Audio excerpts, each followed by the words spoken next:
because what you, the unsung heroes in the wastewater industry, do matters.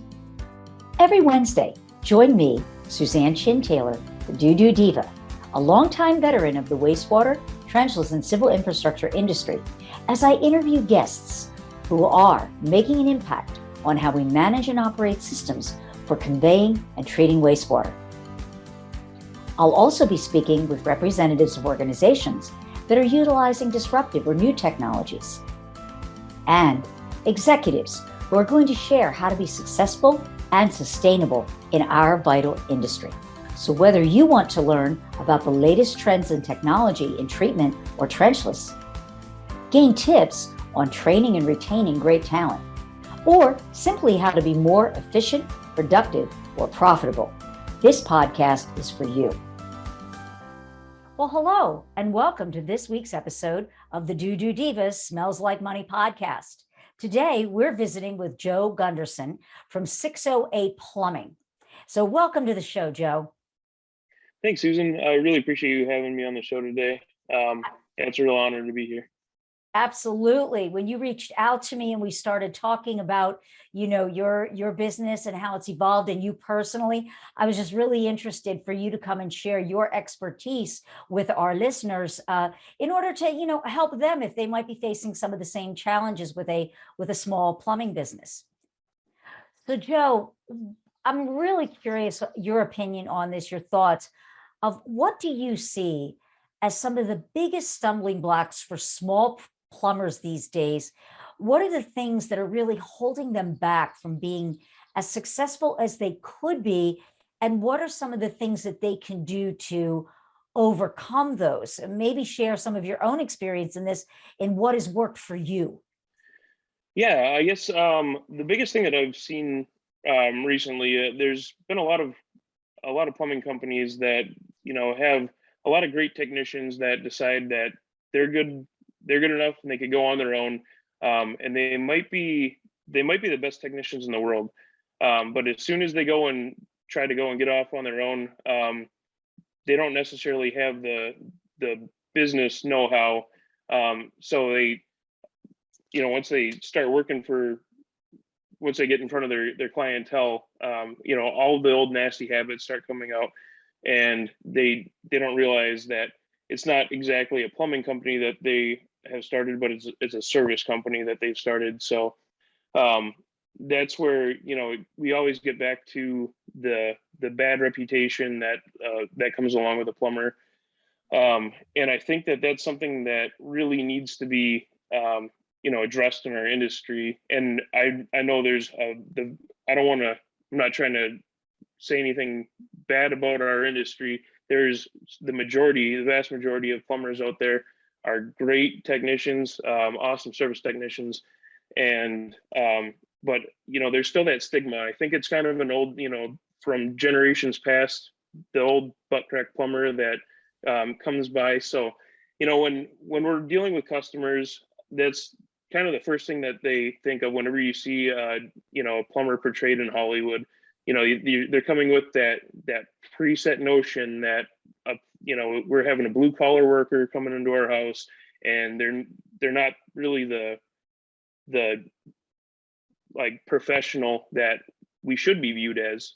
So I've seen that in my business, we really try to uphold that we are professionals. We are here doing a service for you. We're a diehard service company, and we want to make sure that we're really portraying that, and we're not falling on the same old the same old notion that a plumber's coming over and he's just a dirty old worker. It's not really like that anymore. I mean, with the advances in technology that we have these days, I would say that we're really evolved past the dirty blue collar worker notion. That, and I know for a fact there's a lot of there's a lot of technicians out there that they don't even view themselves as the dirty type of person. So when there are those few that kind of give us a bad name, it really casts a dark shadow over our trade. And that's what I'm really trying to work towards eliminating that completely from our industry. And that's something that I hope that within the next, within the next few years and the next decade, that we could completely eliminate that and get people to start realizing that we are more than just the dirty old, Guy with the wrench and the we're coming snake. to. Yeah, the guy with the Exactly. wrench and the Yep. snake. It's true, because nowadays, I mean, with all of the new technology, if you just think about the involvement of trenchless in and of itself, camera inspection, it's the plumber now has to be more than just that mechanical Mr. Fix-It. He's got to understand electronics. He may have to understand software and reports, and being able to really communicate well with the client all of their various options for dealing with their issues, such as lining. So you're right, it absolutely has evolved. And so what have you done personally to help diffuse that, what you were saying, that dirty, I'm glad you said the word, with the B, we'll just call it the BC plumber. What have Yeah. you done to try to get that notion out of people's minds? One of the things that I first noticed when we met was your great logo on your shirt and how you presented yourself. So I'd like for you to share what you yourself have done in your business to help dispel that, what you were saying, that aspect that's tied to plumbers that really can impact you negatively. Yeah. I guess from right out of the gate, when we first started our company, one of the things that we said that we were going to go and do, all of our technicians go into houses with boot covers on. We put drop cloths down. We go and there's a lot of different things that, I mean, they're very, very easy things to go and do. And by doing these things, we can really go and add value in a very, it's a very price, a very affordable way to go and create value. Boot covers don't cost that much. Drop cloths are very inexpensive. I mean, they're reusable. You go and, I mean, we've looked into going and having our logo embroidered on them, so that way too, it doubles as branding and marketing. So, it's all those little things that we can go and do. And then on top of that, we have, I think it's kind of becoming a little bit more of an industry standard, but we have our software that we have iPads. Every technician goes out to a job site. He go and present multiple options and present to customers all the information that they need to make an informed decision right on their iPad. And then they're able to go and do everything based right off their iPad, which kind of, I mean, that brings us into a whole new ball game. We're really evolving past like the old. I mean, I know a lot of people that still will write out handwritten tickets, and they'll mail out a bill 3 or 4 weeks later. By being able to go and utilize software and technology properly, we're able to go and increase our efficiency, make our times so much faster. And by doing that, we're able to go and increase our customer service exponentially. Our customers love it. They love that they get a picture of the technician that's coming out to their job before they even get out there. I know that's there's a lot of companies that are kind of moving towards that. There's a lot of softwares that offer that as well.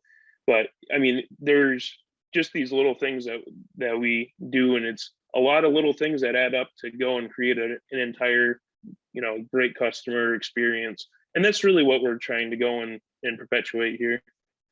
The customer experience. I love that idea.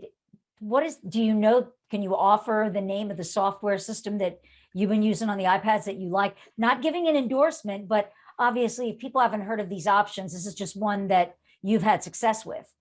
Yeah, we've used a few before. I'd say Skyboss is a pretty good one for a lot of companies. That's developed by Larry Enright. He's a plumber as well, so he owns a couple different companies. Very successful. Skyboss will go and do that. they can go and get you going. The one that we're currently using is Service Titan, and that one is, I know a lot of other companies are using that too. It's pretty well known in the industry.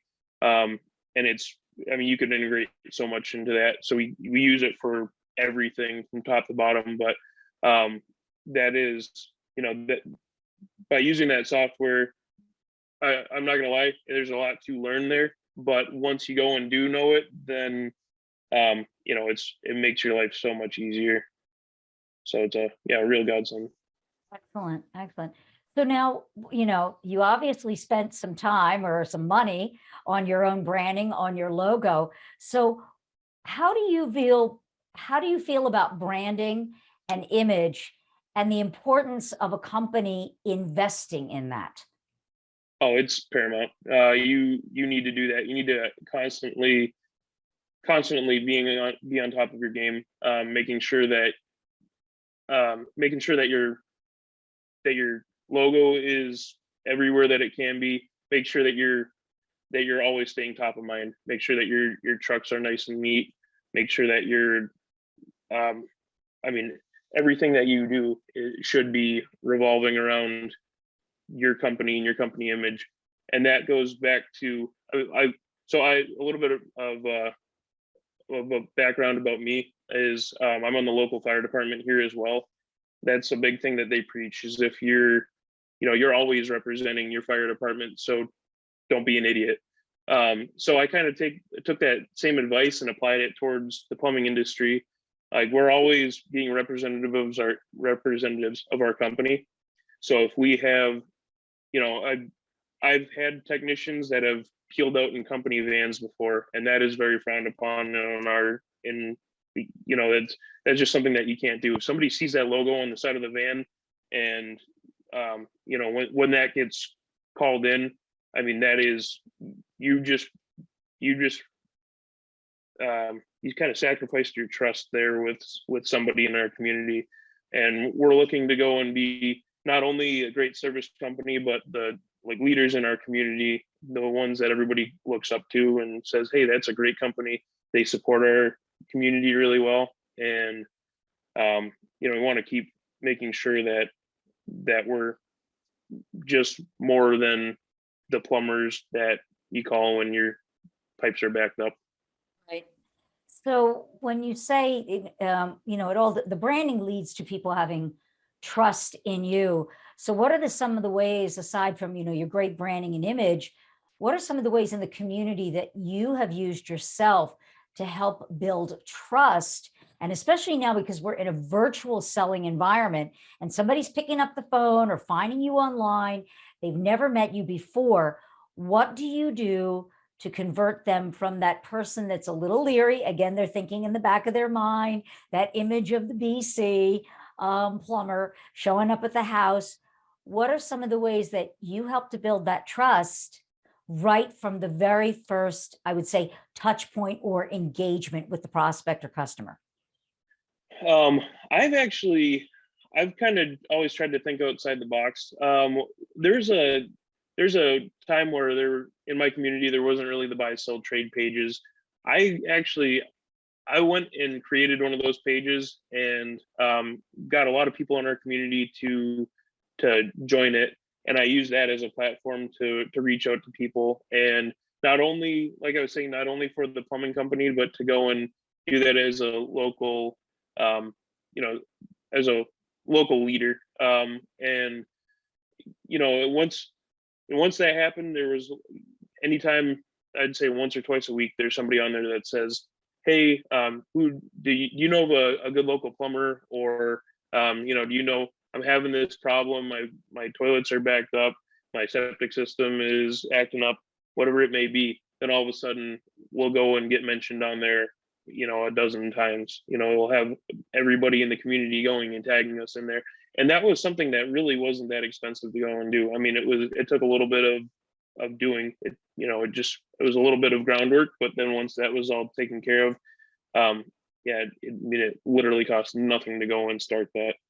And that was on Facebook, right? A buy sell trade, like a community page on Facebook. Okay. All right. Yeah, just want to be clear absolutely. on that.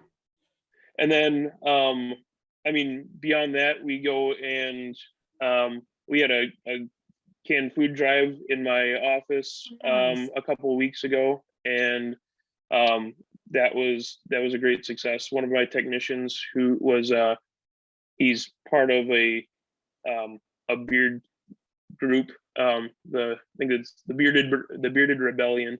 So they had a charity drive for that. So he sponsored a box in our office. And yeah, it was nice to be able to go and do those little things for the community and give back to the food pantry.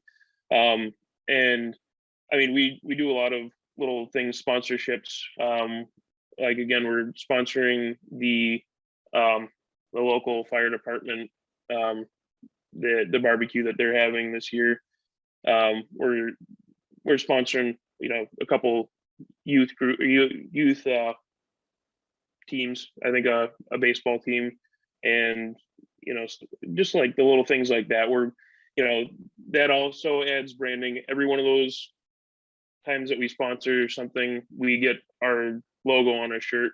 And I mean, that's another thing that's, it's really easy to go and do. Real simple way to go and give back to the community. It took me a couple minutes to go and send our logo over to them, and then they kind of take it from there. So that's been, that's been a really great thing to go and do, and it's really cool to be able to see when when we go and send our when we have our logo out there for these charity events. It kind of, for me, it brings a little bit of joy to my heart. It's something that a small group of us started, and now we're able to really give back and really pump some good stuff into the community. So it's been a really cool thing for me. That's great. It's kind of paying it forward, but also it's a win-win. You help the community, but you're getting your name out there. It's just a subtle way, but you're right. It's an inexpensive method of marketing where everybody wins. Yeah, and it's really fun doing that too. Last year we had some canoe races. There's a creek, right by here. They had they had a huge turnout there. So, and they had a concert there and everything, and we had our logo on the backdrop of the stage. So it was really neat to be able to go and see that. When I was walking around the crowd, and everybody's like, "Oh, hey, thanks for sponsoring this. This is a great time." And it was, everything that happens around here. I don't know if this is everywhere, but I live in rural, small town America. Everything is done for charity. So like everything that we go and do, it's a good way to go and give back to the community as well. And the community is comprised of all of our customers, or all of our clients. So our we love our clients, and hopefully they love us. It's like you were saying, it's a never-ending circle. We hope that we could always be there for them, one way or another. Well, at the end of the day, they're not really buying a plumber. They're buying you. They're hiring you, your technicians, not 608 plumbing, a guy in a truck. They're choosing to work with people that they know, they like, and trust. It's just the way that the world works. And so you've done a really good job with that. Yeah. And I hope that we can keep on going as we're always coming up with new ideas. We're always evolving. This weekend we have a big trade show that we're doing. So I mean, that's the one thing, is it never seems like it ends. We're always going and doing something but I mean, I think that you kind of have to have that love. You need to go and have you have to find that joy in doing this type of stuff. And for me, just like this, I wanted to go and hop on here and be able to talk to you. My favorite, where my happy spot is when I'm going out and, at the trade show and talking to people and helping them solve their problems. And they come up to me and ask me, I have this problem with my sink or my shower, whatever it may be. And I can go and give them little tips here and there. And, that's been a big thing that I love. In fact, a couple days ago, I was in a big box store, and I was walking around, and there was a was walking around the plumbing aisle, and there was another customer there that started asking me questions just out of the blue. He's like, "Hey, do you do plumbing a lot?" And I said, "Yeah." And he goes, "Well, I'm installing this sink, and I was wondering if you could give me a few pointers." And I said, "Yeah, sure." It took like 5 minutes. Walked around, showed him all the stuff that he needed, and he's like, "Wow, there's a lot of stuff here." And I was like, "Yeah, there is." I was like, "Here's my business card. If you want to go and give us a call instead." He's like, "You know what? I'll probably go and do that." And so I mean, that The was DIYer who realizes I started this and now I'm in a little bit deeper than I'd like to be. And it's like 1-800-JOE, help me. yeah, and that was kind of something that when I started my company, I did quite often. I mean, the first year that I was in business, if I didn't have any jobs booked for a day, I would go over to our local Menards or Home Depot and hang around in the aisles there and with a stack of business cards and pretty much do that exact same thing. And I'll tell you what, I got some pretty decent clients from doing Wow. that before. Wow. That's a little nugget to give that startup guy who's starting out that doesn't have room for advertising. It's yeah, you have to be willing to put yourself out there. A lot of people would be uncomfortable just standing in the aisle and waiting for the opportunity like you did and share it with someone. But that's an ingenious way of getting Yeah, clients.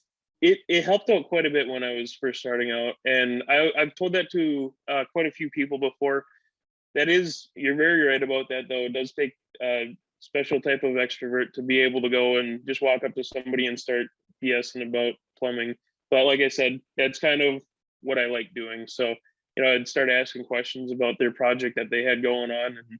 And, sometimes I would get people that would blow me off and be like, "Why do you want to know about this?" But, you win some, you lose some. And I've had a great time doing it. And that's why I love what I do. So. Well, it shows. It shows. Yeah. Yeah. So it's been, I really find myself very lucky. I was just thinking about this the other day. Um I don't think that I was supposed to do anything else besides this, be growing a business, taking it from when I first started out and I was scrounging around the aisles at big box stores looking for clients to having having a whole fleet of trucks. That was just everything that I do. Don't get me wrong, there are stressful times. There are times where I'm ready to pull my hair out, but overall I've had the most fun doing this, and I've considered myself very blessed in everything that I have done. So it's been it's been a real gift. Well, Joe, I want to thank you for coming on the show and sharing your story with us and some of your little tidbits and pieces of wisdom and little kind of, off the cuff ideas, for lack of a better way of describing them. Thinking about that, I like that. That's taking networking to a whole nother and unique level, creating Yeah. your own networking event when there isn't a chamber mixer. That's a great idea in a way. I really like that. So, there might be someone that has heard this and they, that's a good idea. I wonder if that would work if I have a catering business to do that in the aisles of the grocery store, because really that concept could really be applied to just about anything. So again, thank you for that. And you and I have talked about a number of subjects, and so I would very much like to have you back on the show on some other topics that I think would be of value to the industry, because you talk their language and in their voice. And there's nothing better than hearing industry knowledge from someone who's actually been in the trenches doing what you do on a daily basis. So again, thank you for your service. Thank you for coming on the show and volunteering your time. And I look forward to having you again. And for those of you who would like to know a little bit more about Joe, you can connect with him on Facebook. He's got that buy, sell, barter page. Do you have a page on LinkedIn, Joe? Yes, I do. Yep. Okay, so find him on LinkedIn. The website is 608plumbing.com if you want to know a little bit more. And I'm sure for those peers out there, Joe would welcome contact, connections, and just sharing really good industry knowledge. And so again, thank you for joining us for this week's episode of the DooDoo Divas Smells Like Money podcast. We look forward to seeing you again. And until next time, keep it flowing. Thanks for joining me, the DooDoo Diva, on this week's episode of Smells Like Money. Be sure to subscribe to the show so you'll never miss an episode. And while you're at it, if you found value in this show, we'd appreciate a rating on iTunes, or simply tell a friend about the show, because that would help us out a lot too. If you're an industry expert and would like to be considered as a guest for the show, email guest@smellslikemoneymedia.com. Tell us a little bit about yourself and the topics you'd like to talk about, and we'll be in touch. For more information about our family of marketing, international business development, and workforce training companies dedicated to the empowerment and education of our industry, call us at 760-217-8010 or email me at raven@creativeraven.com. Until next week, a big shout out to all my industry friends and those who will be. You're my superheroes.